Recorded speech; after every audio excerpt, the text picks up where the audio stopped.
Pada waktu itu saya dapat hidayahnya sepele ya sebenarnya dari nonton sinetron Indosiar, yaitu di Hidayah-Hidayah. Di salah satu sinetron itu saya melihat mengikuti ceritanya ada salah satu keluarga, karena saya benci dengan orang Islam.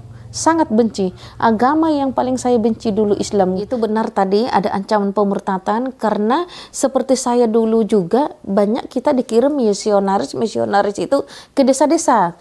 Bismillahirrahmanirrahim.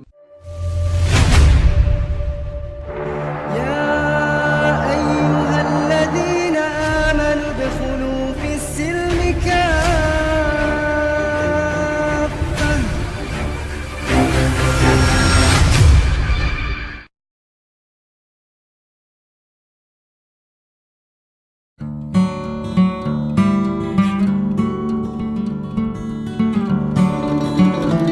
Assalamualaikum warahmatullahi wabarakatuh.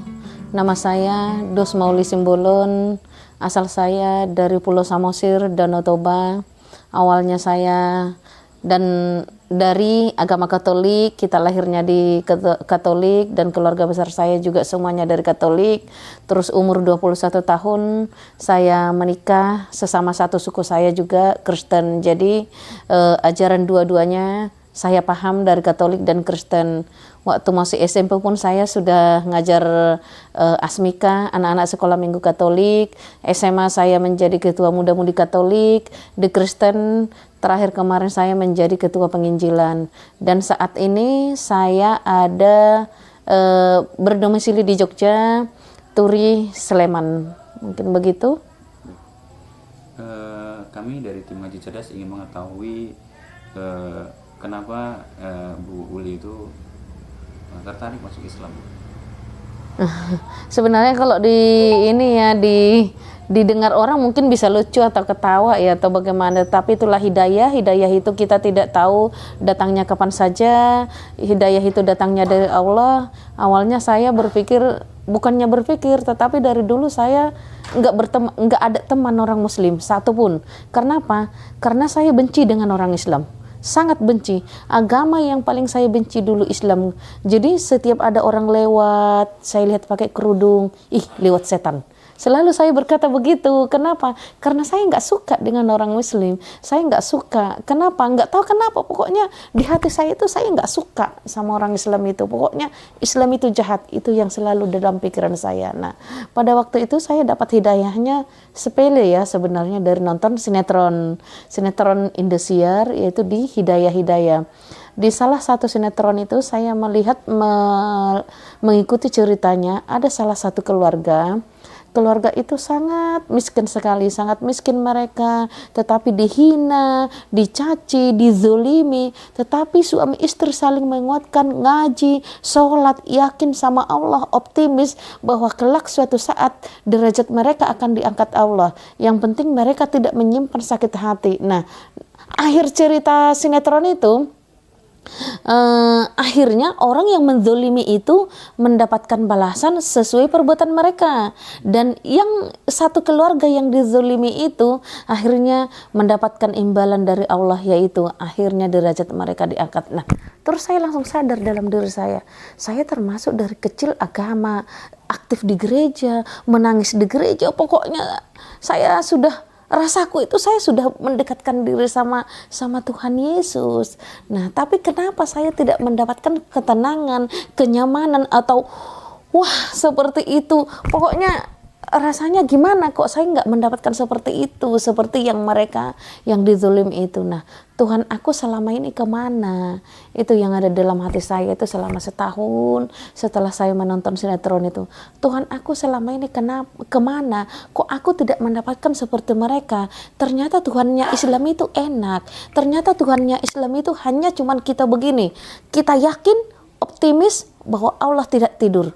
Ternyata cuman itu. Walaupun ada orang yang menyakiti kita, menzolimi kita, kalau kita tidak membalas, kita optimis sama Allah bahwa Allah tidak tidur, orang yang terzolimi insya Allah akan diangkat derajatnya asalkan kita ikhlas. Loh, berarti Tuhannya Islam itu tidak tidur. Jadi selalu itu yang ada dalam hati saya. Alhamdulillah, setahun saya menonton sinetron itu saya Azab ya? iya, jadi iya azab akhirnya. Ya itu akhir sinetron itu pada waktu itu orang yang menzalimi itu jadinya ini mendapatkan balasan sesuai dengan perbuatannya gitu. Dan setahun itu saya nonton sinetron masih bergejolak dalam hati saya, apakah benar Tuhannya Islam itu tidak tidur, apakah benar seperti itu, Tuhan aku selama ini kemana Tuhan aku. Tapi selama setahun itu saya masih tetap aktif di gereja, masih ngajar. Pada waktu itu saya posisi jadi ketua penginjilan di GBI, Gereja Baptis Indonesia. Saya menjadi ketua penginjilan, bahkan sudah beberapa orang saya murtadkan dulu. Ada yang di lereng Merapi, ada yang, udah beberapa orang yang saya murtadkan dulu. Jadi pada waktu itu saya masih aktivis, masih menginjili terus menginjili. Tapi hati saya mengatakan, kok aku tidak mendapatkan seperti mereka, kok aku tidak mendapatkan kenyamanan, langsung merasa nyaman dan optimis, kok aku tidak mendapatkan seperti itu. Itu yang ada dalam hati saya. Akhirnya saya memutuskan untuk masuk Islam walaupun pada waktu itu ujiannya sangat berat ya. Saya lari dari gereja, saya membawa anak satu. Anak saya pada waktu itu masih kelas 4 SD, walaupun pada waktu itu anak saya berontak ya, nggak mau dia masuk Islam. Tapi saya berusaha untuk ngasih tahu ke dia bahwa Islam itu baik. Akhirnya saya syahadat tahun 2015, bulan 11, begitu ceritanya. Lalu ketika ibu masuk Islam, tadi kan belum diceritain dokter ketika bagaimana reaksi keluarga dan orang gereja itu, mungkin bisa diceritakan. Oh iya, pada waktu itu reaksi gereja ya banyak, bahkan kita juga dibilang berdosa kamu meninggalkan Yesus, berdosa meninggalkan Yesus, selalu berkata begitu. Banyaklah cacian maki termasuk dari keluarga saya. Abang saya kandung berkata, pas di atas saya berkata, lihat aja kalau pulang besok itu ke Medan saya bunuh itu. Ya semua keluarga saya, kalau kami orang Batak itu kan punya marga. Jadi kita langsung ceritanya itu bahwa kita itu langsung dibuang dari marga seperti itu. Jadi kok seperti itu gitu. Jadi mungkin mereka merasa malu atau bagaimana karena kita masuk Islam. Tapi saya berusaha diam dulu, dan dari pihak gereja pada waktu itu saya langsung ganti nomor. Karena apa? Sudah bolak-balik kita ditelepon di WA dan macam-macam bagaimana. Bahkan anak saya pun sampai didatangi ke sekolah, dikasih uang ke kepala sekolah supaya anak saya juga tidak ikut masuk Islam. Wah, banyak sekali. Dan pada waktu itu pertama-tama saya lari dari gereja, saya tidak punya uang seberapun. Dan saya tidur di masjid selama 2 malam bersama anak saya. Ya, kita hanya bisa menangis ya. Tapi saya kembali lagi ke sinetron tersebut bahwa Tuhannya Islam itu tidak tidur.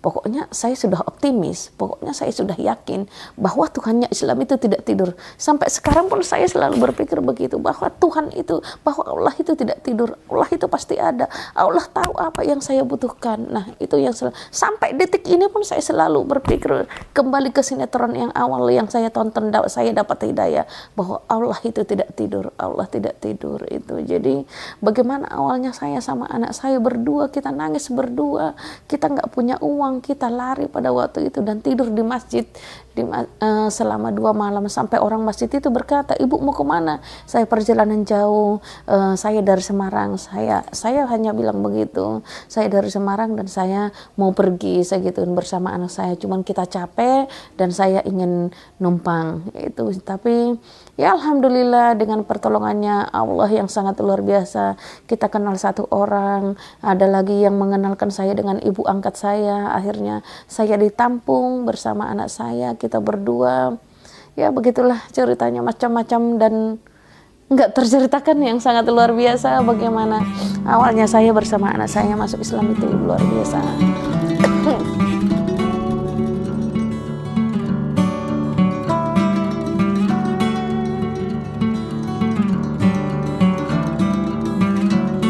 Ya, sebenarnya seperti kita dulu ya, termasuk di keluarga saya, mereka berpikir begini. Yang pertama, Islam itu jahat, Islam itu teroris, terus Islam itu memutus silaturahmi dan kita tidak bisa nanti bergabung lagi dengan mereka gitu. Jadi itu yang doktrinnya seperti itu. Tidak usahlah dulu ke yang lain agama, misalnya ke Kristen dan Katoliknya. Di keluarga saya begitu doktrinnya. Jadi mereka berpikir bahwa kita itu tidak akan ada silaturahmi gitu. Mereka berpikir bahwa kita itu dilarang untuk bertemu dengan mereka gitu. Jadi pemikiran mereka Islam itu ajarannya seperti itu gitu. Padahal kita kan di Islam itu selalu diajarkan tidak boleh memutus silaturahmi seperti itu. Nah, mereka berpikir begitu. Terus terorisnya itu yang buat mereka. Jadi mereka berpikir bahwa ajaran Islam itu tidak baik seperti itu. Banyak penjahatnya itu. Jadi sebenarnya kita dari kecil pun sudah didoktrin seperti itu. Begitu. Ilah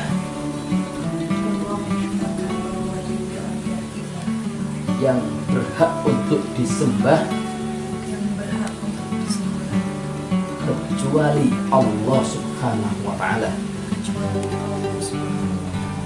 Dan saya bersaksi, Alhamdulillah sudah hampir 2 tahun ini keluarga saya sudah membaik ya. Alhamdulillah dari awal-awalnya selalu saya sambung komunikasi, saya nanya kabar mereka. Alhamdulillah sekarang itu sudah menerima dengan sangat yang luar biasa. Sudah 2 kali saya pulang ke Medan sejak saya masuk Islam. Januari kemarin sama minggu kemarin saya pulang ke Medan, ke kampung halaman saya.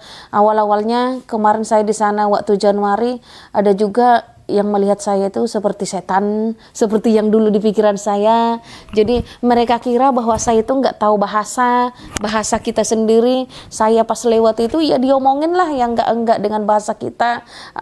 Jadi Januari kemarin itu saya perdana termasuk saya pulang kampung. Inilah Uli saat ini, seperti inilah pakaian saya. Inilah Uli bukan yang dulu lagi, seperti itu. Jadi memang butuh syiar benar-benar kemarin itu kita pulang. Bagaimana kita harus pakai kerudung besar di depan mereka. Di lingkungannya semuanya banyak babi, anjing, semua mayoritas di mana-mana babi dan anjing. Jadi bagaimana kita harus makan bersama dengan mereka. Tapi saya selalu mengajarkan ke mereka bahwa Islam itu baik. Terus yang kedua, selagi kalian tidak menyuguh saya makanan haram, kita boleh makan bersama, asalkan kalian tidak menyuguh saya makan makanan haram. Oh boleh ya begitu ya, buktinya kamu mau makan bersama, enggak apa-apa, toh juga saya tadi yang masak, toh juga kita tadi saya lihat masaknya seperti apa, saya gituin. Akhirnya ya alhamdulillah ternyata Islam itu baik, jadi alhamdulillah seperti kemarin pun saya pulang penerimaan mereka sudah baik gitu, sudah tidak ada gimana-gimana. Tetapi kalau Januari yang lalu saya pulang, masih ada keluarga yang berkata kalau pulang kampung nggak usah pakai kerudung seperti itu. Tapi lama-lama saya kasih tahu mereka, ini sudah pilihan aku, saya sekarang sudah begini, segitu, dan saya tidak boleh lagi dilarang, saya sudah begini. Banyak juga yang berkata, paman saya, semua dibukalah dulu kerudungnya, berkelihatan rambutnya bagaimana, seperti apa, seperti itu. Tapi itu semuanya tidak mampan, dan saya selalu optimis dan saya tetap gigih dalam keyakinan saya, dan saya selalu menunjukkan kepada mereka bahwa saya sekarang sudah begini, bahwa saya sekarang agama saya sekarang sudah begini, seperti itu. Aktif di gereja ya. Ajaran apa yang itu menambah keyakinan ibu bahwa memang Islam itu pilihan tepat yang ibu harus pindah dari agama sebelumnya?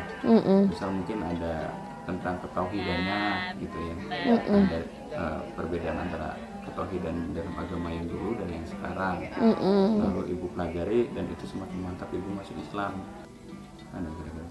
Ada, termasuk yang menutup aurat ya,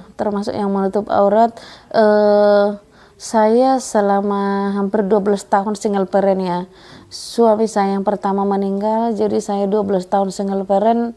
Bagaimana kita itu, perempuan itu ternyata harga dirinya kalau menurut saya tidak ada harganya waktu saya dulu. Kenapa?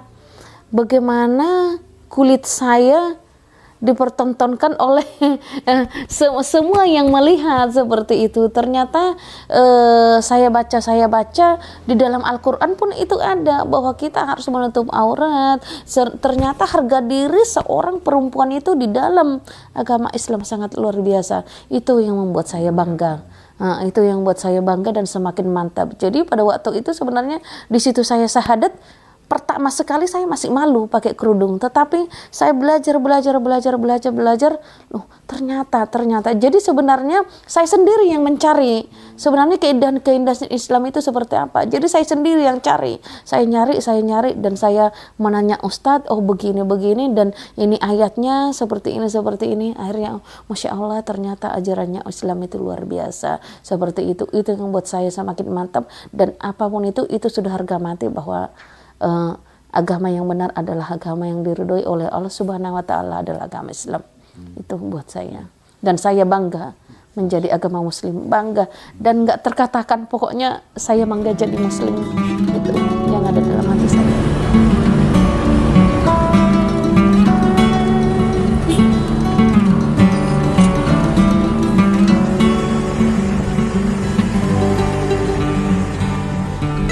Kalau Katolik sama Kristen itu sebenarnya perbedaannya sangat banyak. Kalau Katolik itu hari raya besarnya Paskah. Kalau Kristen itu hari raya besarnya Natal. Dan di Katolik itu biarawatinya tidak menikah. Padahal jelas-jelas dikatakan, ada juga itu di ulangan di dalam Alkitab Perjanjian Lama, bahwa diciptakan si Hawa diambil dari tulang rusuknya si Adam supaya berketurunan. Nah, itu nggak dipakai mereka. Ini yang membuat saya bertanya-tanya juga, kenapa seperti itu. Nah, antara Kristen dengan Katolik itu makanya sering bertolak belakang. Padahal Alkitab sama.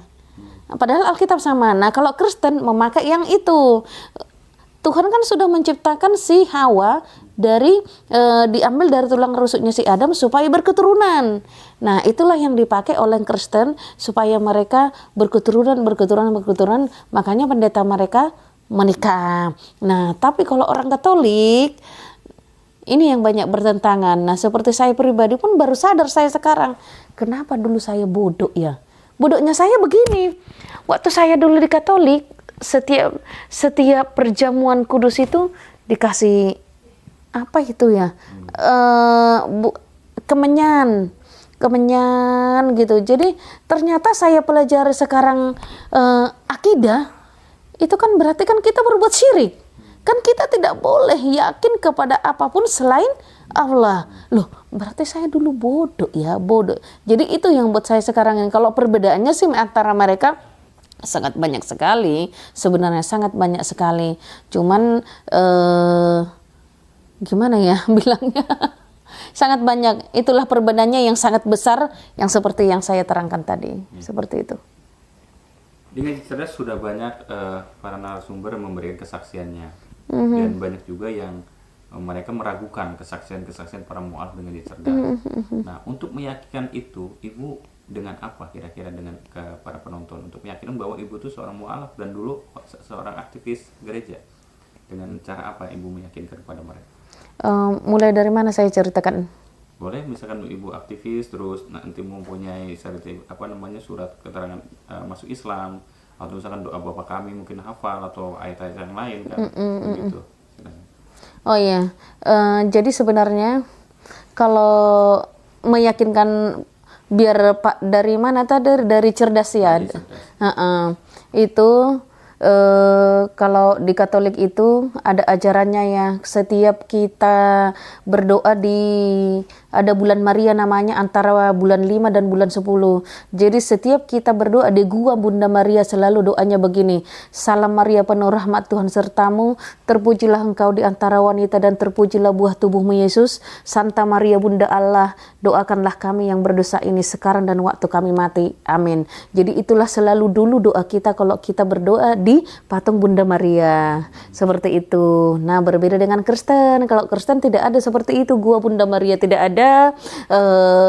Paling adanya kita di gereja. Di gereja, apalagi saya dulu GBI ya, termasuk gereja Baptis dan gereja Betani itu, jadi kita dulu full musik ya, jadi kita nyanyi, banyak kan dinyanyi, memuji Tuhan itu kita dulu nyanyi, walaupun kita di saat sedih, ya udah kita memuji sambil menangis berjengkerak-jengkerak, haleluya dalam nama Yesus, kayak gitu kalau dulu kita ya, kalau di itu perbedaannya. Nah kalau saya dulu di Katolik itu beda lagi ya, seperti itu. Jadi setiap bulan 5, bulan 10 kita selalu nyanyi-nyanyi lagu Maria, karena Maria itu adalah ibunya Yesus. Setiap kita doa Maria itu ya seperti itu doanya. Selain kalau Bapak kami memang sehari-hari ya, Bapak kami yang ada di surga dimuliakanlah namamu, itu selalu, itu sehari-hari. Nah kalau bulan Maria itu banyakkan kita doanya setiap bulan 5 dan bulan 10. Nah pada ayat yang membuat saya meyakinkan selama saya baru-baru saya masuk Islam, adanya di surat Al-Baqarah ayat 208 yang dikatakan a'udzubillahi minasyaitonirrajim, bismillahirrahmanirrahim, ya ayyuhalladzina amanu dhulu fis silmi kafa wa la tattabi'u khutuwatis syaitani innahu lakum ngadum mubin. Masuklah kamu ke dalam Islam secara keseluruhan dan janganlah kamu ikuti langkah-langkah setan. يا أيها الذين آمنوا ادخلوا في السلم كافة.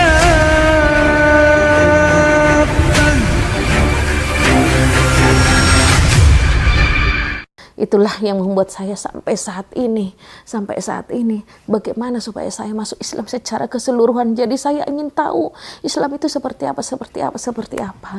Seperti itu, itulah ayat itu yang membuat saya dari awal masuk Islam itu seperti apa dan keseluruhannya seperti apa. Banyak orang berkata saya Islam, bangganya berkata mereka Islam KTP dan Islam dari lahir, ternyata kitabnya pun nggak bisa baca, sholatnya masih bolong-bolong, bahkan puasanya juga tidak, ajarannya seperti apa mereka tidak paham. Itu yang membuat saya menangis. Nah keseluruhan itu seperti apa, dan kita tidak cukup cuman hanya ngaji, dan kita tidak cukup cuman hanya sholat, dan kita tidak cukup hanya cuman KTP Islam.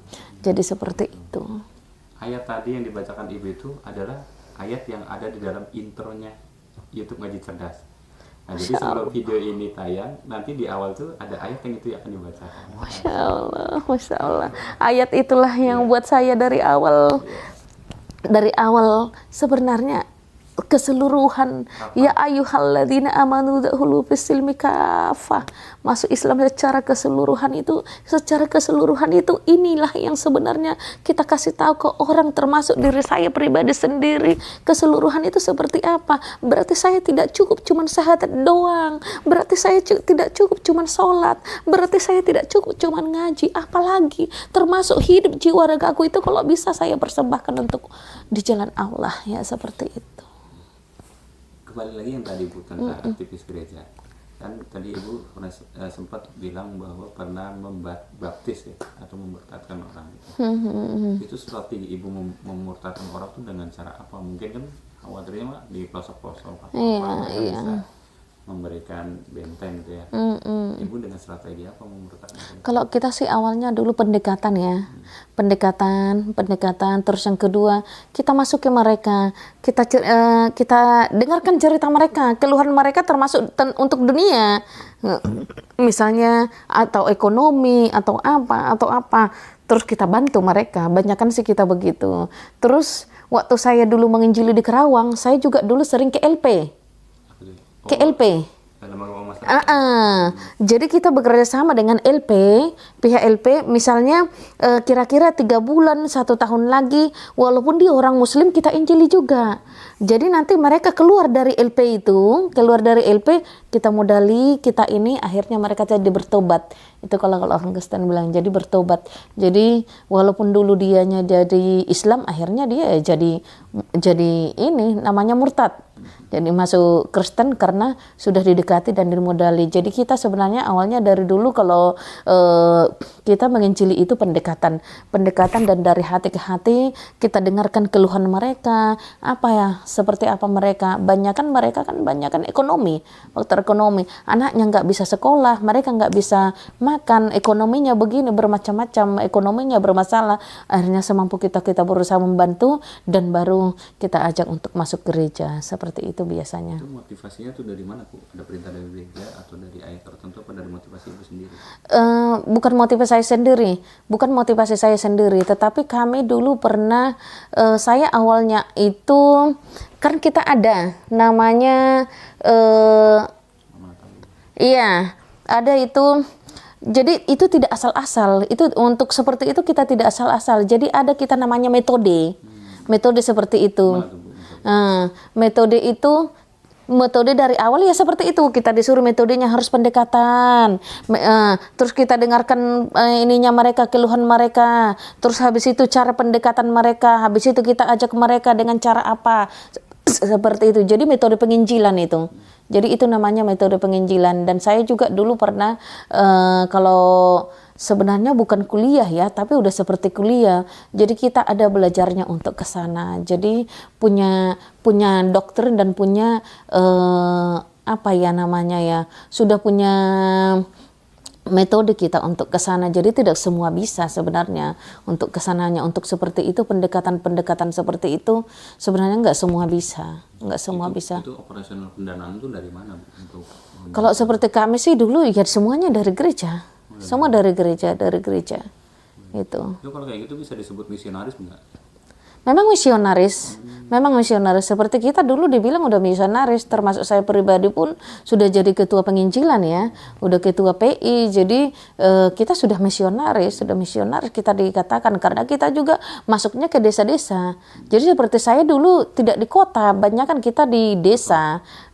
Waktu selama tinggal di Sleman ini saya semuanya di desa. Tapi kalau kita dulu waktu di Kerawang saya di kota, termasuk ke LP-nya. Tapi kalau di sini kita di desa semua, bahkan ke pelosok-pelosok seperti itu. Ada target tertentu nggak sih dari gereja itu untuk memberitakan atau apa ada?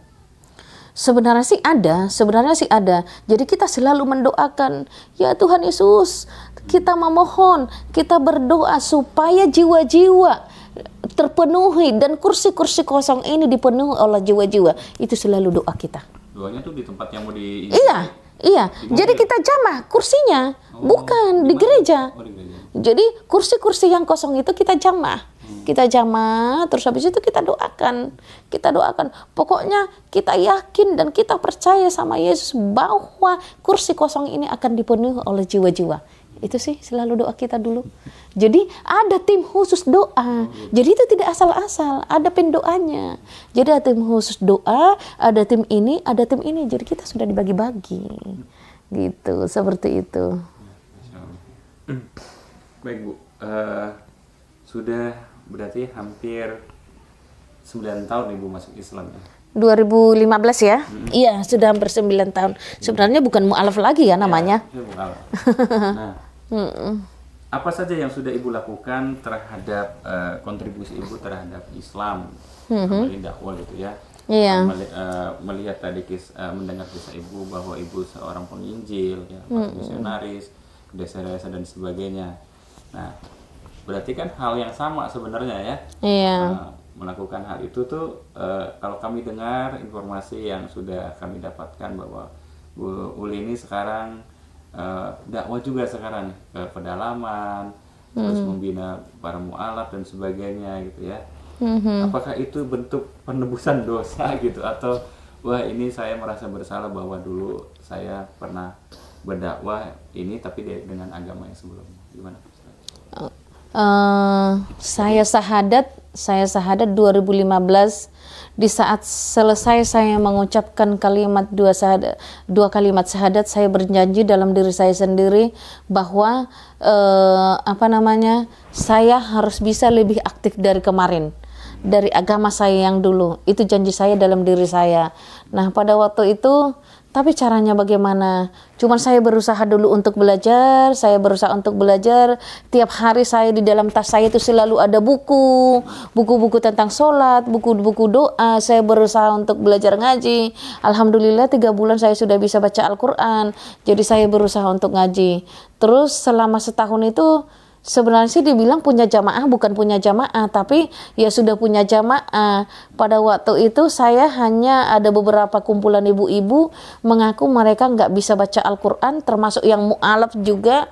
Mereka nggak ada yang dampingi, mereka nggak ada yang mengajarkan untuk alif ba ta sa. Akhirnya kita merangkul mereka, yuk bagaimana kita kalau belajar seperti itu. Alhamdulillah ya, akhirnya semakin banyak jamaahnya. Jadi kita saat ini membina termasuk di pelosok-pelosok lereng Gunung Merapi sama lereng Gunung Merbabu, untuk temanya kita buat memberantas buta huruf Al-Quran. Jadi itu 50-50, banyak yang mu'alaf dan yang awam. Yang awam itu mereka sudah Islam dari lahir tapi sama sekali huruf alif aja sih tidak tahu gitu. Jadi bukan cuma anak-anak, ada juga yang udah sepuh umur 60, 80. Bukankah dikatakan bahwa tidak ada kata terlambat untuk mencari ilmu? Jadi itu yang selalu kita ajarkan yang di gunung-gunung, di lereng-lereng gunung, merangkul mereka, ayo mbah, nggak ada kata terlambat, seperti itu. Jadi alhamdulillah dengan semangatnya mereka, kita dekati mereka, kita ajak mereka, ayo jangan malu, selalu kita berkata begitu. Alhamdulillah ya, sudah ada 17 titik binaan kita seperti itu. Berarti ibu ini setelah masuk Islam membuat komunitas dakwah atau yayasan atau apa bu? Mohon diceritakan terus programnya apa aja gitu. Iya, awalnya sih kita dibuat PMM ya, Paguyuban Mu'alaf Magelang. Kita dulu dibentuk dengan Paguyuban Mu'alaf Magelang. Kenapa kita dibuat Paguyuban Mu'alaf Magelang? Karena kita berkumpul dulu beberapa mu'alaf, terus kita buat jadi komunitas, namanya dibuat PM, Paguyuban Mu'alaf Magelang. Terus habis itu tahun 2017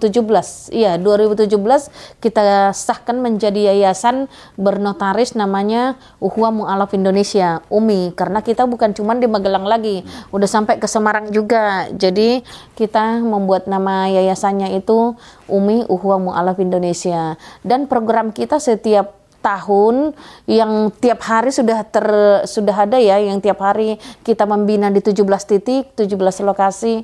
Jadi kami tiap hari itu nggak pernah namanya di rumah satu hari, belum pernah. Saya rasa sih kita belum pernah satu hari di rumah. Jadi kita tiap hari keliling ke lereng Gunung Merapi, Gunung Merbabu untuk mengajari mereka supaya mereka bisa ngaji.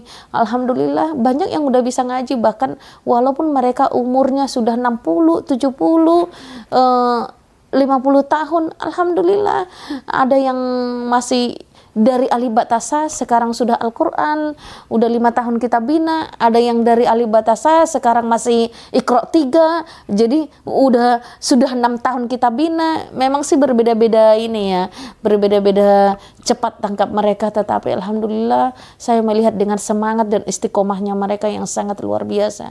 Masya Allah, itu yang buat kita tambah semangat seperti itu. Terus apalagi ya tadi? Ya, ibu itu kan bergerak ke pelosok-pelosok gitu ya. Itu backup dananya dari mana bu? Kalau dibilang dananya saya nggak bisa jawab, dan cukup saya selalu berkata setiap orang bertanya seperti itu, Allah, semuanya bermodalkan bismillah dan semuanya dari Allah. Dan kita kalau dibilang namanya ada proposal, namanya ini, kita nggak ada dana, tetap nggak ada, donatur tetap kita tidak ada. Tapi dari awal seperti saya masuk Islam kemarin, bahwa Allah itu tidak tidur, Tuhannya Islam itu tidak tidur. Jadi itu yang buat saya optimis, bahwa insya Allah setiap orang yang di jalan Allah nggak mungkin akan pasti ada jalan itu selalu. Apalagi kita berjalan di jalan Allah, apalagi kita di dalam dakwah, insya Allah Allah akan memberikan jalan. Alhamdulillah, walaupun kami pernah sampai jam 1 malam dorong mobil karena kehabisan solar, kehabisan oli, wah bermacam-macam kita alami. Saya harus ngangkat air di gunung karena radiatornya kehabisan air, mobilnya begitulah. Tapi alhamdulillah semuanya kita nikmati, kita syukuri.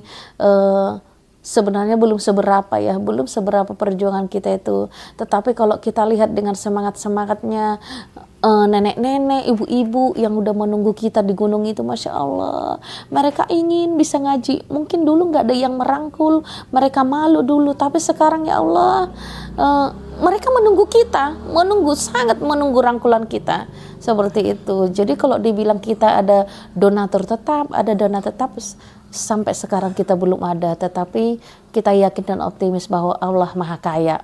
Itu yang buat saya optimis. Terus memang apa motivasi Ibu dakwah ke gunung-gunung, ke pedalaman itu apa? Karena memang ada di sana ada ancaman pemurtadan apa? Saya melihatnya banyakan satu, itu benar tadi ada ancaman pemurtadan, karena seperti saya dulu juga banyak kita dikirim misionaris itu ke desa-desa. Jadi pendekatan misionaris itu sekarang banyakkan ke desa-desa. Kalau kita tidak merangkul saudara-saudari kita yang muslim yang ada di desa-desa, mereka besok bisa jadi murtad. Nah, ada salah satu dusun binaan kita. Dulu mereka mayoritas semuanya muslim. Tetapi tahun 70-an adalah wabah penyakit yang mengobati pendeta. Nah, diobati pendeta, akhirnya mereka semuanya jadi murtad. Sekarang tinggal 13 kakak muslim, Kristennya 180 kakak. Bayangin. Padahal dulu itu banyakan mayoritas muslim. Nah, jadi sekarang kalau kita tidak merangkul mereka, kalau kita tidak mendekati mereka, kalau kita tidak memperhatikan mereka, kalau kita tidak ajarkan mereka akidah, bagaimana akidah mereka kuat? Seperti itu. Jadi sebenarnya orang-orang desa itu butuh rangkulan. Bukan cuma bantuan, tapi mereka butuh rangkulan, butuh diperhatikan kita sesama muslim. Itu yang membuat saya semakin gigih dan semangat untuk dakwah di lereng-lereng gunung Merapi dan di desa-desa. Kenapa? Karena saya melihat orang-orang desa itu sebenarnya butuh rangkulan. Karena mereka awam, banyak sekali awam. Kalau dikasih mereka ini ya oke. Kalau dikasih ini mereka oke. Nah, kalau kita nggak rangkul mereka nggak mengerti tentang akidah. Bahkan kemarin itu ada jamaah kita ya, kakinya sudah patah, kita hanya telat seminggu. Kebetulan kita kan jadwalnya cuma sekali seminggu per lokasi.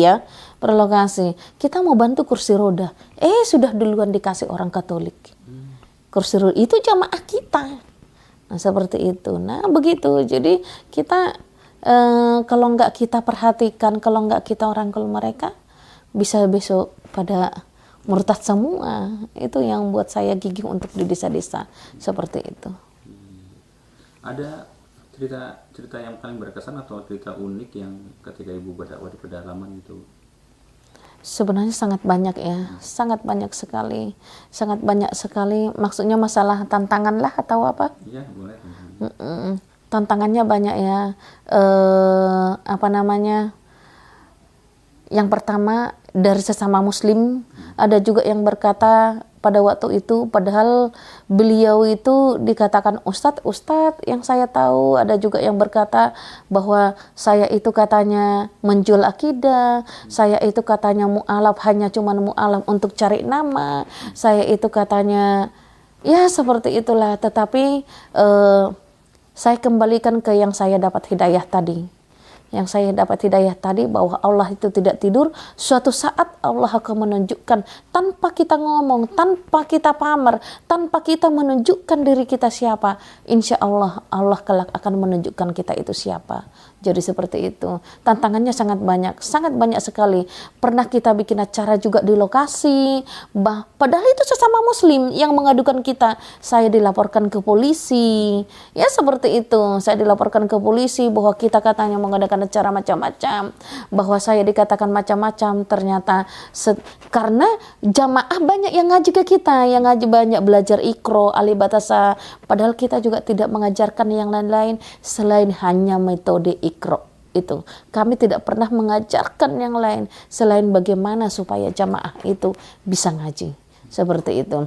Nah, kalau untuk yang agama Kristen dan agama Katolik, untuk misionaris di desa, di gunung. Tantangannya sebenarnya karena kita berusaha ya, program kami setiap lokasi itu selalu kita sering mengadakan bazar.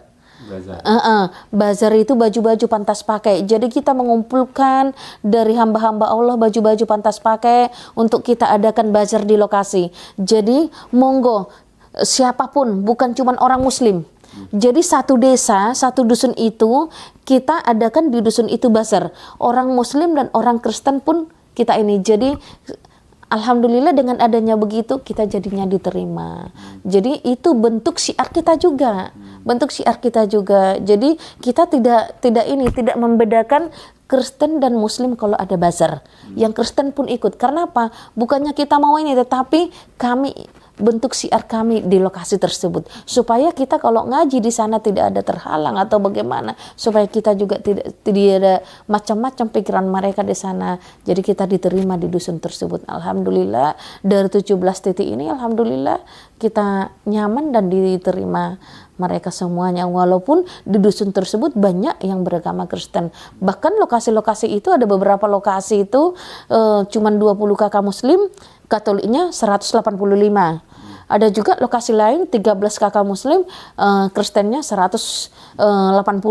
Jadi banyak yang seperti itu. Tapi alhamdulillah kita diterima di lingkungan tersebut seperti itu. Pernah ada gesekan dengan agama lain, Bu? Gimana? Pernah ada gesekan nggak ketika berdakwah di lapangan itu dengan agama? Enggak sih, tidak ada sih. Selama saya sih tidak ada. Tapi ya dengan begitu cuman ininya begini. Cuman kita itu kalau di lokasi sebagian saat ini kita tidak bisa mengenal, kalau enggak sering ketemu kita tidak kenal, bahwa tidak bisa kita membedakan mana Kristen dengan Islam. Kenapa? Karena mereka juga pakai kerudung. Iya, mereka juga pakai kerudung. Kalau ke ladang, jadi ya kerudung Muslim. Alasannya apa? Kenapa mereka pakai kerudung? Supaya tidak panas. Jadi kalau kita ketemu di pinggir jalan, di pasar, kita nggak mengenal. Kalau bukan jamaah kita sehari-hari, kita nggak kenal bahwa dia itu Islam atau Kristen. Kenapa? Karena mereka juga pakai kerudung. Banyak sekarang di desa-desa begitu. Jadi yang pakai kerudung bukan cuma orang Muslim, orang Kristen pun pakai kerudung. Seperti itu. Jadi begitu. Kan di titik-titik binaan Ibu kan masih banyak juga agama-agama yang lain. Banyak. Tapi mengantisipasi ketika nanti hari Paskah, hari Natal, mereka disibukkan dengan kegiatan, apakah Ibu punya program tertentu? Oh ya, sudah berapa tahun kita terprogram setiap tanggal 25 Desember kita mengadakan ada program setiap tanggal 25 Desember pas mereka merayakan hari Natal, hari raya besar Kristen ya. Di saat mereka merayakan hari raya Kristen, hari Natal kita bikin program juga mengumpulkan anak-anak mulai dari PAUD sampai SMP. Kita kumpulkan, kita ajak anak-anak dari gunung turun untuk kita satukan di satu tempat untuk kita adakan lomba mewarnai, hafalan, azan, surat-surat pendek dan yang lain-lain. Jadi selama satu hari kita libatkan anak-anak dan kita bikin acara. Tahun kemarin alhamdulillah sekitar 500 anak dari 17 titik binaan kita. Ada 500 anak-anak kita kumpulkan. Tujuannya untuk apa? Kita adakan program ini setiap tahun supaya mereka tidak terlalu mengerti tentang Natal. Yang pertama. Terus yang kedua, banyak anak-anak yang di gunung yang berdekatan dengan gereja diajak acara gereja seperti itu. Bukan mereka acara seperti ini dikasih topi Santa Claus, terus habis itu nanti dibikin kalau orang Jawa itu ya seperti jatilan atau apa, tapi dibuatnya di depan gereja untuk merayakan Natal tersebut. Jadi kan tentunya anak-anak kan pasti nonton. Seperti itu. Jadi untuk menghindarkan itu bagaimana caranya kita dari UMI berusaha untuk mengajak anak-anak itu dalam hal yang positif seperti itu. Jadi setiap tanggal 25 Desember kita sudah terprogram itu seperti besok tanggal 25 Desember besok kita akan mengadakan acara namanya Desember Ceria. Itu yang kita buat temanya Desember Ceria 25 Desember untuk 500 anak seperti itu. Jadi mulai dari PAUD kita bikin ada yang lomba kaligrafi, mewarnai, hafalan surat-surat pendek seperti itu. Nah, anak-anak di gunung itu pun saat ini kita caranya begini, karena setiap anak-anak di desa kita ajak ke pondok, bahkan pondok itu pun sudah menggratiskan, kita kasih tahu mereka banyak anak-anak di gunung nggak terbuka hatinya untuk ke pondok. Jadi caranya kami buat begini, bagaimana mereka supaya mencintai Al-Quran. Jadi TPA di sana kita suruh mereka hafalan, siapa yang hafal juz 30 kita kasih uang 400.000, siapa yang hafal juz 29 kita kasih 500.000, siapa yang hafal juz 28 kita kasih 600. Jadi caranya kita buat seperti itu. Soalnya kalau kita nggak kasih tahu mereka, kalau kita tidak ajarkan mereka supaya mereka mencintai Al-Quran, apalagi dengan sekarang banyak HP, baru lahir udah dikasih HP, sementara anak-anak enggak masuk pondok, enggak mengerti tentang akidah, mereka bagaimana besok mereka mau mencintai Al-Quran, bagaimana besok mereka akidah mereka akan kuat kalau kita tidak ajarkan dari sekarang, seperti itu. Jadi kita ajak mereka ke pondok masih agak sulit, jadi caranya kita begitu, kasih hadiah ke mereka, siapa yang hafal ini, siapa yang kita kasih hadiah. Alhamdulillah sudah beberapa anak yang mendapatkan hadiah tersebut, bahkan sudah ada yang hafal juz 29 sama juz 28 seperti itu. Jadi kita kasih hadiah ke mereka. Soalnya kalau nggak dikuatkan akidah mereka, masuk besok dari misionaris dari apa, bagaimana akidah mereka besok kalau nggak dikuatkan dari kecil seperti itu. Karena mereka besok yang akan penerus di dusun tersebut seperti itu. Ibu ke lapangan dakwah itu dibantu tim oleh siapa saja, Bu? Oh ya, kita ada timnya kita itu semuanya tim relawan. Banyakan ibu-ibu ya, banyakan ibu-ibu. Jadi semua di UMI itu timnya relawan, ikhlas, lillah karena Allah. Jadi teman saya banyakkan ibu-ibu, kita ada sekitar 20 orang. Kita ada sekitar 20 orang, misalnya hari ini dia bisa, besok enggak bisa. Soalnya namanya ibu-ibu rumah tangga. Jadi ada yang 1 kali ikut seminggu, ada yang 2 kali, ada yang 3 kali. Yang tiap hari saya bersama suami, seperti itu. Kalau saya sama suami memang kita sudah sepakat dari awal bahwa seluruh hidup kita itu kita untuk Allah. Terus pokoknya kita utamakan akhirat, insya Allah dunia akan mengalir. Jadi kami fokus untuk mendampingi, mensupport, menyemangati semampu kami, apa yang kami punya, waktu yang kami bisa, tenaga yang kami bisa, itu yang bisa kami berikan untuk jamaah itu saat ini. Kalau misalkan ada sahabat ngaji cerdas ingin mensupport, ingin berkontribusi, itu gimana caranya, Bu? Bisa nanti dibuat ke rekening yayasan, sudah ada, boleh langsung ke rekening yayasan UMI seperti untuk itu. Semua kegiatan program itu ya? Iya, boleh. Alhamdulillah, Bu, ingin rasanya kami berdiskusi lebih panjang lagi, insya Allah mungkin di lain kesempatan. Iya. Untuk penutup mungkin Ibu boleh kami diberikan tips atau wejangan-wejangan untuk khususnya kami dan umumnya untuk sahabat ngaji cerdas. Pada hari ini mereka ada yang mungkin mu'alaf, ada mungkin yang mau mu'alaf, atau ada yang belum mau mu'alaf, artinya masih non muslim, atau ada yang muslim dari lahir yang sedang futur.